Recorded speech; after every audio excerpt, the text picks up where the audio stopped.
Fa'buduh, maka sembahlah dia. Nah, ibadah itu menjadikan segala kegiatan Anda demi karena Allah. Maka jadikanlah semua kegiatanmu karena Allah. Nah, ibadah ini ada ibadah murni, ada ibadah tidak murni. Ibadah murni itu yang ditentukan Allah caranya bagaimana. Salat itu ditentukan Allah caranya, ya kan? Ditentukan waktunya. Haji itu ibadah murni, ditentukan tempatnya. Nah,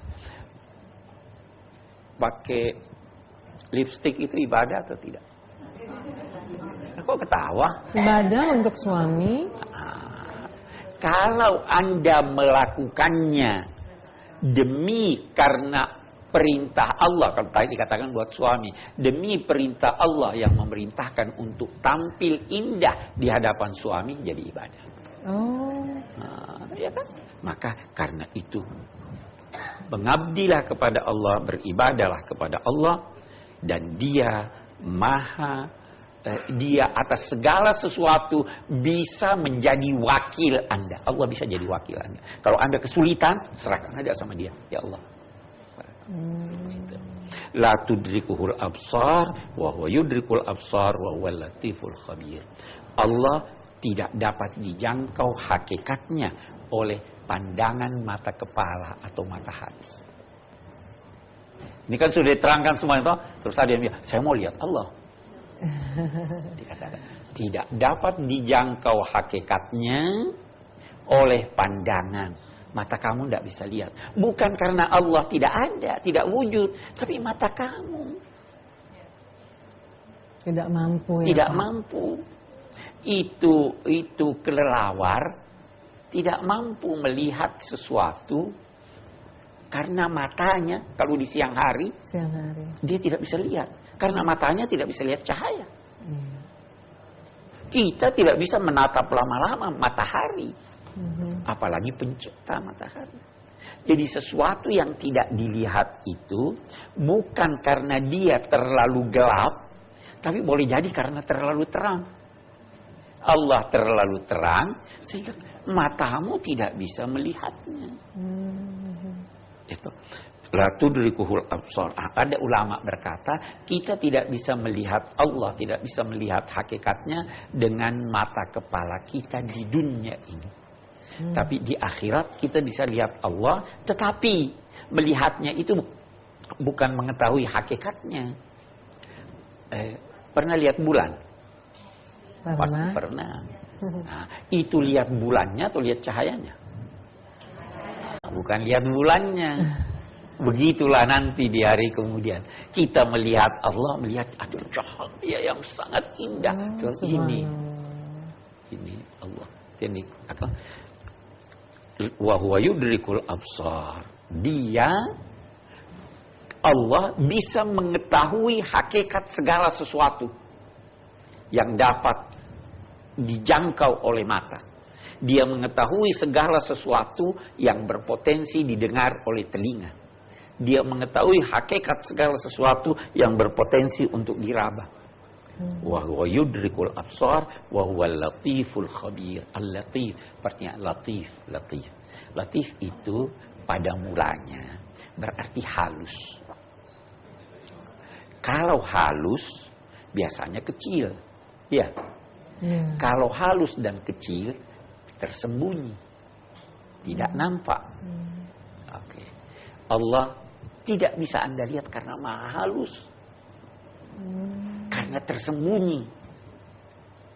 Yang dia nampakkan hanya tabir yang menutupi dia. Nah, itu satu arti latif. Arti latif yang kedua adalah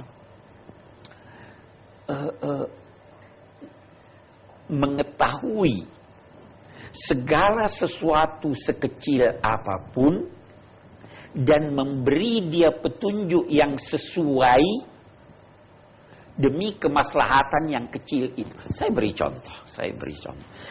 Lihat semut di malam hari atau tidak? Iya. Wah, sulit. Allah memberi petunjuk kepada semut untuk berjalan. demi kemaslahatan dia. Mari kita lihat. Anak di dalam, janin di dalam perut. Kecil ya. Diberi makan atau tidak itu? Diberi makan. Caranya bagaimana? Dengan cara yang sangat halus, yang kita tidak tahu bagaimana caranya. Iya. Waktu dia mau keluar, diberi petunjuk atau tidak? Diberi petunjuk oleh Allah. Hei manusia yang masih janin, kamu kalau mau keluar, balik badanmu untuk keluar. Jangan kepalamu di atas. Iya. Banyak itu. Alladzi qaddara fahada. Allah khalaqa fasawwa. Allah yang menciptakan dan menyempurnakan ciptaannya, lalu mengukur dan memberi dia hidayat, petunjuk untuk itu arti latif. Baik. Dan dia maha mengetahui. Saya kira demikian. Baik, Pak. Terima kasih, Pak. Pemirsa, tetaplah bersama Tafsir Al-Misbah. Orang yang angkuh itu yang gak mau belajar. Orang yang angkuh itu yang gak mau bertanya. Pemirsa Metro TV, Anda masih bersama kami dalam program Tafsir Al-Misbah mengenal surah Al-An'am bersama Pak Quraish Shihab. Sekarang tiba waktunya kita pada sesi tanya jawab antara jemaah dengan narasumber kita. Baik, ibu-ibu, silakan. Siapa yang mau bertanya? Silakan ibu langsung. Ya, nama saya Seska. Alam itu adalah sumber pengetahuan.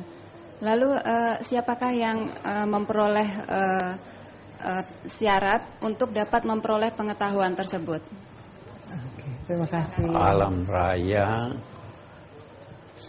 sumber pengetahuan. Saya ingin berkata begini supaya tidak itu. Alam raya adalah sarana yang digunakan untuk memperoleh pengetahuan. Ya toh? Sumbernya itu Tuhan. Tapi Tuhan menjadikan alam raya ini sarana untuk mengetahui. Yang ingin mengetahui, dia hendaknya mempelajari alam itu. Dia hendaknya bersahabat dengan alam itu. Dia hendaknya melakukan penelitian, percobaan, pengamatan. Ya. Semakin akrab seseorang kepada sesuatu, semakin banyak rahasianya yang bisa diperoleh. Kan begitu. Manusia kan juga begitu ya. Saya nggak kenal Anda, saya nggak beritahu rahasia saya. Saya kenal Anda tapi Anda memusuhi saya tidak beritahu rahasia saya. Alam begitu juga. Akrablah dengan alam, pelajari dia, perlakukan dia dengan baik, dia akan memberitahu kepada Anda rahasia-rahasianya. Saya kira itu ya. Nah, jadi jangan pernah angkuh. Ya, itu secara tegas Allah menyatakan sa'asrifu an ayati alladziina yatakabbaruna fil ardh. Saya akan mengalihkan sehingga dia tidak faham bukti-bukti kuasa saya, antara lain alam raya ini, bagi orang-orang yang angkuh. Orang yang angkuh itu yang gak mau belajar. Orang yang angkuh itu yang gak mau bertanya, ya kan? Orang yang angkuh itu yang menyepelekan sesuatu. Nah, jadi kalau mau memperoleh pengetahuan, kita kembali iqra, baca, teliti. Itu dengan demikian Allah akan mempermudah buat seseorang yang meneliti, yang mengamati untuk memperoleh rahasia-rahasia ilmu pengetahuan. Saya kira begitu ya. Oke. Baik, pertanyaan selanjutnya silakan Ibu. Saya Ibu Yeldi M. Arfa mau bertanya, apa sebabnya sebagian manusia masih menjadikan jin sebagai penolong, bahkan disembah